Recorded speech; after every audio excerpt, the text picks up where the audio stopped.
Saudara, kemarin Presiden Soeharto mengemukakan rencananya untuk mereshuffle kabinet seperti yang diutarakan oleh Ketua MPR DPR Harmoko. Dan saudara, kini kami tunggu partisipasi Anda lewat faksimili dengan nomor 0215330284 dalam topik hari ini, yaitu mengenai reshuffle kabinet. Dan tamu kita di studio siang hari ini adalah seorang pengamat politik, Sarwono Kusuma Atmaja. Selamat siang, Pak Sarwono. Selamat siang. Pak Sarwono, bagaimana pendapat Bapak tentang rencana Pak Harto yang disampaikan oleh Bung Harmoko ya? Ya, ada yang rada aneh ya, artinya itu diumumkan oleh Ketua MPR DPR yang nggak ada urusannya sama soal-soal seperti itu. Gitu. Jadi maksudnya tidak konstitusional gitu? Bukan begitu, bukan porsinya lah. Ya. Tetapi tetap dalam jalurnya ya? Enggak, tapi artinya Ketua DPR MPR itu ya urusan sedang ngomong MPR, mungkin dia bisa ngomong. Reshuffle kabinet itu urusan pemerintahan. Kok diumumkannya bukan oleh menteri ya? Jadi saya pikir jangan-jangan ada ralat lagi gitu. Tapi Pak Sarwono, terlepas dari masalah itu, apakah menurut Bapak memang ada alasan untuk mereshuffle kabinet ini? Saya rasa tentunya Presiden maksudnya baik ya, tapi dengan segala hormat saya terhadap beliau, ya terlambat gitu. Mungkin nggak ada gunanya atau mungkin juga menciptakan problem lain yang lebih besar. Gitu. Tetapi reshuffle kabinet ini kan diharapkan bisa membentuk satu kabinet yang lebih solid, terkoordinir dan bebas dari KKN, Pak ya, korupsi, nepotisme ini bagaimana? Reshuffle kabinet itu kan tindakan politik, sedangkan yang bisa memulihkan keadaan adalah tindakan moral.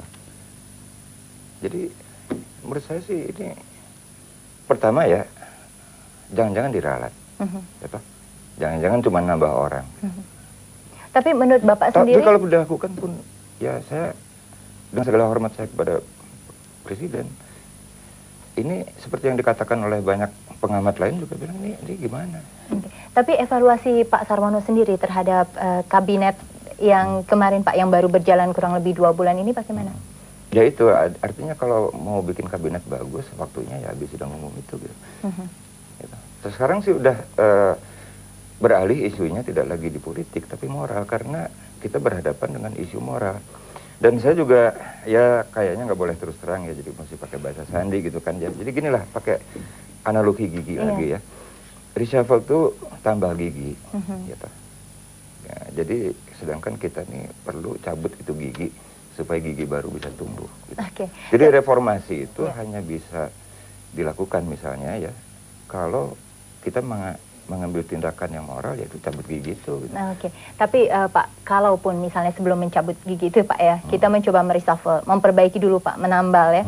Kriteria macam apa Pak yang seharusnya duduk di dalam kabinet itu? Wah, itu tidak relevan karena tindakan reshuffle itu ya sangat terlambat karena kita tahu sendirilah kerusakannya seperti apa itu. Berapa nyawa yang hilang ya, bukan hanya orang-orang Trisakti itu, tapi juga di Klender, di mana-mana. Petugas pun ada yang sudah luka, ada yang tewas dalam tugas ya.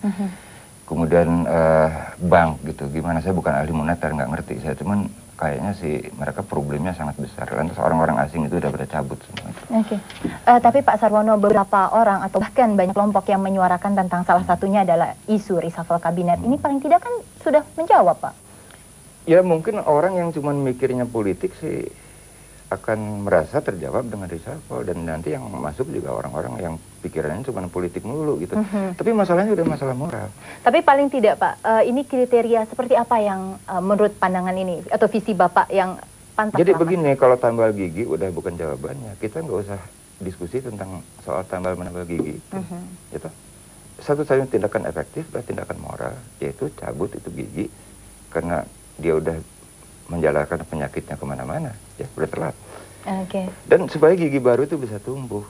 Kadang gigi baru yang mau tumbuh itu nggak bisa dicegah, toh dia tumbuh juga gitu. Tapi kalau tindakan-tindakan yang sekarang ini salah, kan jadi lama. Tapi Pak, ini kan memang kita di dalam melakukan reformasi itu kan memang gradual ya, secara step by step gitu, bertahap Pak ya. Kalau misalnya taruhlah memang ini reshuffle kabinet salah satu tahap yang harus kita lewati Pak ya, kira-kira apa sih harapan Bapak terhadap kabinet? Jadi begini, reformasi ini harus punya alasan moral yang kuat. Baru kemudian dia menjadi menjelmakan dirinya secara gradual dan tindakan-tindakan politik, gitu toh. Tapi kalau keabsahan moral dari reformasi ini lemah, ini bukan reformasi. Oke. Jadi prasyarat untuk reformasi adalah sekali lagi dengan bahasa Sandi, cabut tuh gigi. Gitu. Jadi alasan moralnya itu sebenarnya apa sih Pak secara kita nih dalam krisis moral. Krisis moral ini menampakkan dirinya dalam krisis moneter, ya, dalam kekacauan, ya, anarki yang terjadi. Itu soalnya soal ekonomi. Jadi bukan sembuhan soal nilai rupiah, bukan soal bank itu jalan atau enggak, bukan soal kelangkaan bahan pokok, bukan soal orang itu tewas, terbakar, itu semuanya menyedihkan. Tapi dibalik itu semua, moralitas kepemimpinan di kita ini udah sama sekali hilang, nggak ada. Oke. Tapi Pak Sarwono, kalau kita mau mundur sejenak ya, kita melihat ke belakang. Sebenarnya pemerintah tuh sudah mengambil langkah-langkah Pak ya, sebelum akhirnya kemudian terjadi kerusuhan seperti yang kemarin ya. Langkah-langkah yang diharapkan bisa memperbaiki keadaan ekonomi kita. Bagaimana Bapak? Dengan segala maaf ya, mudah-mudahan saya salah ya, tapi kelihatannya terlambat. Oke. Baik Pak Sarwono, ini nanti kita lanjutkan setelah selingan berikut tentang masalah reshuffle kabinet. Dan saudara tetaplah bersama kami karena dialog tentang reshuffle kabinet ini akan kami sajikan kembali tentunya setelah selingan berikut. Dan jangan lupa kami masih terus menantikan faksimili Anda lewat nomor 021 5330 284.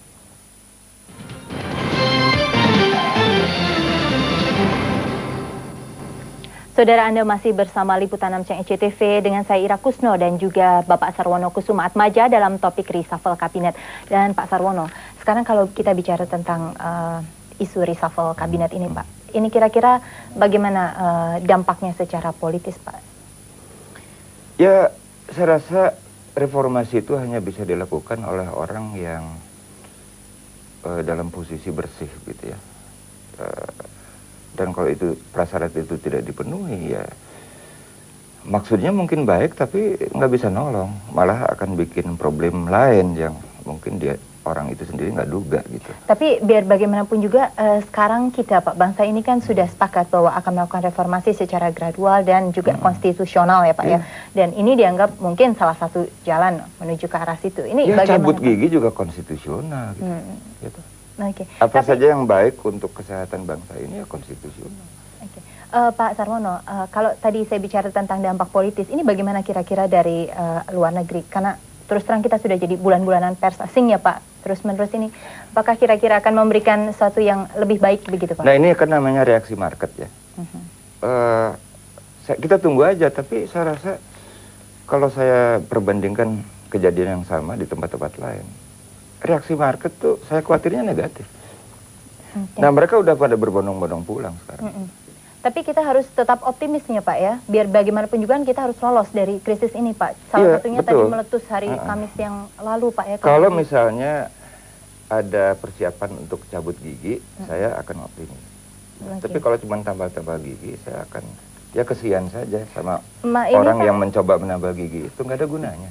Tapi kalau ini Pak yang masalah bendera setengah tiang yang Bapak sampaikan itu Pak. Ya ini kan yang saya serukan waktu saya ada di Sakti Melayat ya. Artinya pada waktu itu kita bergabung untuk mahasiswa yang meninggal di sana dan juga untuk petugas kepolisian yang meninggal di Bogor begitu ya, dan mungkin korban lain. Tapi sekarang coba korbannya udah luar biasa gitu, orang-orang yang mayatnya nggak bisa dikenal ya, yang di Klender di tempat-tempat lain. Dan saya nggak lihat ada pejabat yang nengok untuk menyatakan kesedihannya ya. Tapi Pak Jadi Sarwono, kita bergabunglah untuk bangsa ini. Iya. Tapi Pak Sarwono sekali lagi memang kita harus tetap optimis ya untuk melalui krisis ini ya Pak, biar bagaimanapun juga. Saya optimis terhadap bangsa ini ya, akhirnya semua kemulut ini akan berlalu. Tapi saya tidak optimis terhadap mereka yang ngurus bangsa ini. Oke, iya, terima kasih Pak Sarwono atas kehadiran dan juga informasinya siang hari ini Pak. Terima kasih. Dan saudara, kami mengucapkan terima kasih atas partisipasi Anda lewat faksimili dan kami masih akan segera kembali kepada Anda dengan informasi aktual lainnya.